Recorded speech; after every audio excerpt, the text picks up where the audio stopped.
et la nature de l'énergie noire. Pour faire cela, il y a un nouvel instrument, j'imagine, puisque beaucoup d'entre vous doivent être des habitués des conférences mensuelles de la SAF,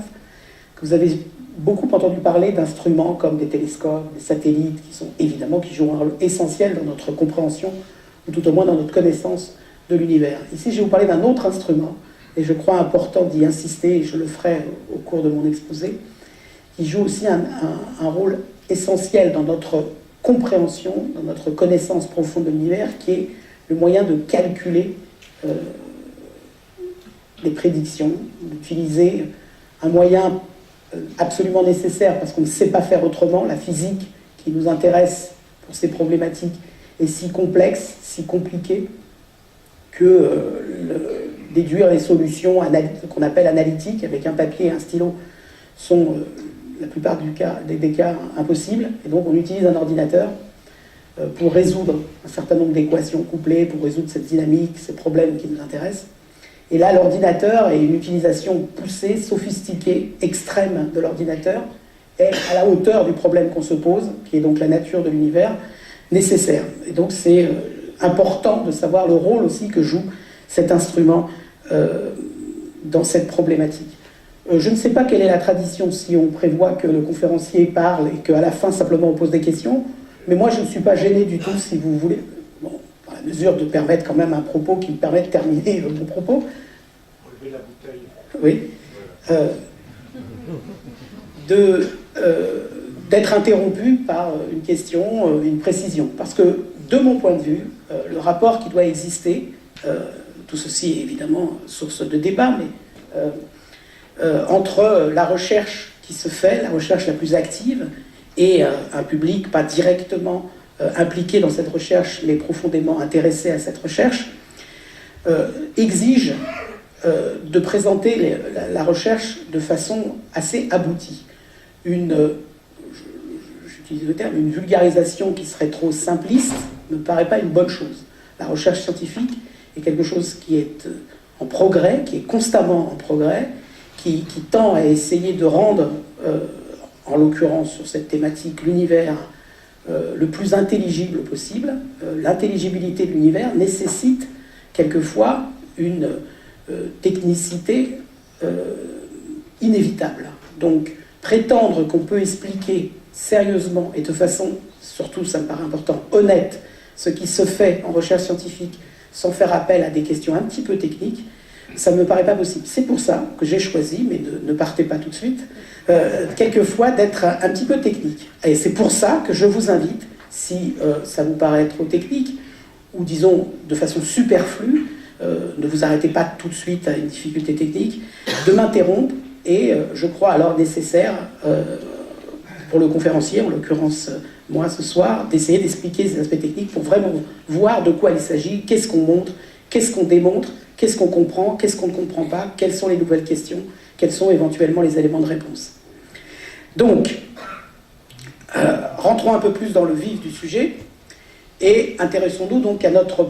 d'abord motivation première, qui est ce qu'on appelle le plus souvent l'énergie noire. Comme vous le savez sûrement, notre univers, et d'ailleurs les ouvrages que j'ai amenés aujourd'hui concernent pour l'essentiel ces aspects-là, nous est essentiellement invisible, quelle que soit la part en intensité, la part de cet invisible, que représente cet invisible, quelle que soit la nature de cet invisible. Il semble que l'observation directe de l'univers ne soit que finalement très réduite. Et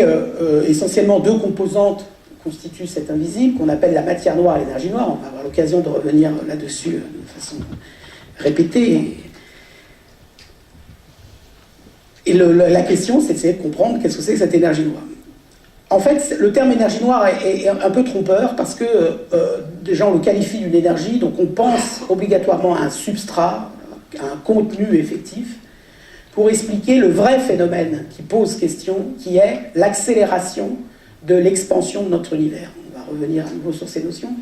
Donc ce qu'il faut retenir, même si on l'appellera énergie noire, c'est plutôt le phénomène physique qui est questionné, qui est le fait que notre univers qui est en expansion, cette expansion, cet univers qui se dilate, cet univers au cours du temps s'accélère de plus en plus vite, cette expansion, il se dilate de plus en plus vite. comme on va le voir, toute la physique et tous les fondements de la physique que l'on peut connaître, que ce soit l'infiniment petit ou l'infiniment grand, sauf dans des cas très très particuliers, mais qui ne seraient pas immédiatement transposables à l'échelle de l'univers, ne prévoient pas une accélération de l'expansion de l'univers. Donc expliquer cette expansion accélérée de l'univers est absolument essentiel. Comme on va le voir, pourquoi c'est une question si essentielle? C'est parce qu'elle interroge effectivement, directement, les principes fondamentaux du paradigme, du modèle suprême, si on peut dire, cosmologique, voire plus, de la physique. De ce point de vue-là, peut-être qu'on aura l'occasion d'y revenir dans vos questions, on est, de mon point de vue, et je crois que je le partage avec d'autres personnes également, dans une situation, d'un point de vue histoire des idées, quasiment révolutionnaire, un peu semblable à celle qu'on a pu connaître au début du XXe siècle, avec l'émergence, ou l'apparition, ou la construction de la mécanique quantique pour l'infiniment petit et de la relativité générale pour l'infiniment grand. Pourquoi? Parce que dans ces cas-là, on avait à nouveau une expérience, un fait assimilable à la réalité expérimentale ou observationnelle, il faut être prudent avec tous ces termes, qui questionnait une équation bien précise de la compréhension physique de l'époque, la mécanique quantique, le rayonnement du corps noir, la relativité, tout d'abord dans sa forme restreinte, la constance de la vitesse de la lumière, l'expérience de Michelson et Morley, qui montrait que la vitesse de la lumière est constante, quel que soit le mouvement de la source et quel que soit le mouvement de l'observateur, et que ce fait précis qui était interrogé, il n'y avait pas de confusion possible sur quelle était la question qui était posée, si vous voulez, était aussi basé sur des principes fondamentaux de symétrie profonde de notre compréhension de l'univers, infiniment petit ou infiniment grand,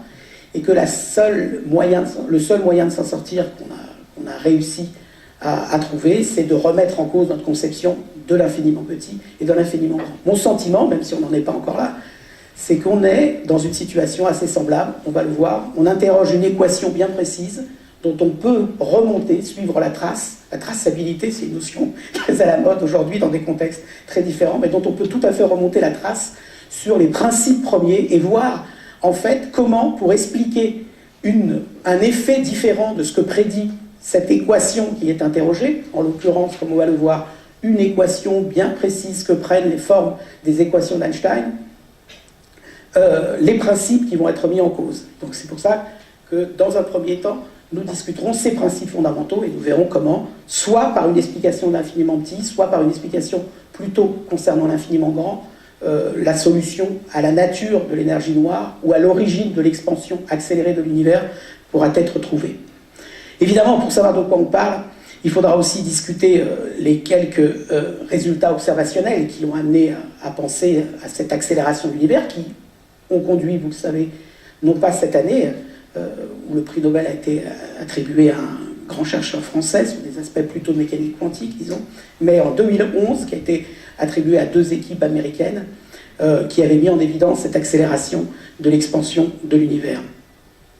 Et nous verrons aussi comment toutes les interprétations là-dessus, on verra que les cosmologistes, les physiciens théoriciens, les astrophysiciens ont été très créatifs, très imaginatifs, ont envisagé plein de modèles possibles. Il n'est pas du tout envisageable d'aller discuter successivement dans le détail chaque modèle, mais comme je le montrerai, on peut essentiellement regrouper ces interprétations à la nature de l'énergie noire, à l'origine de l'expansion accélérée, dans des grandes classes.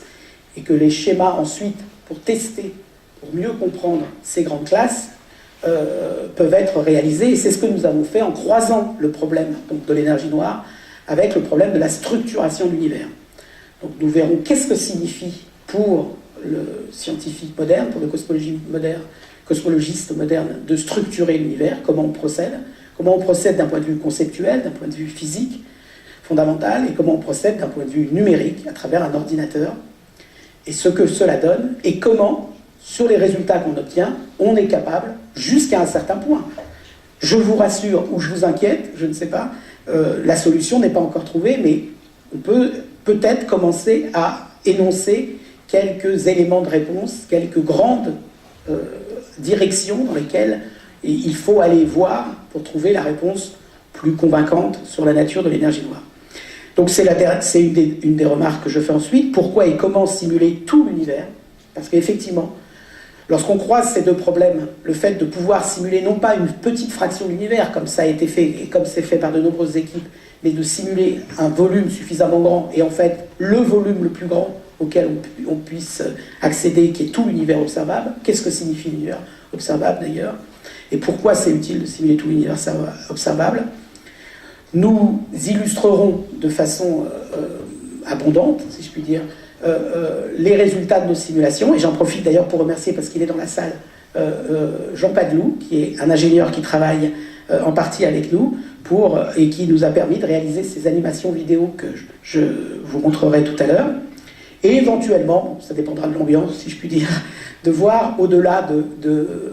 la cosmologie, au-delà de la problématique qui est posée là, qui est vraiment centrale en cosmologie aujourd'hui,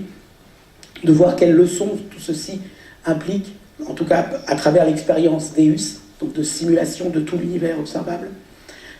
Pour le HPC,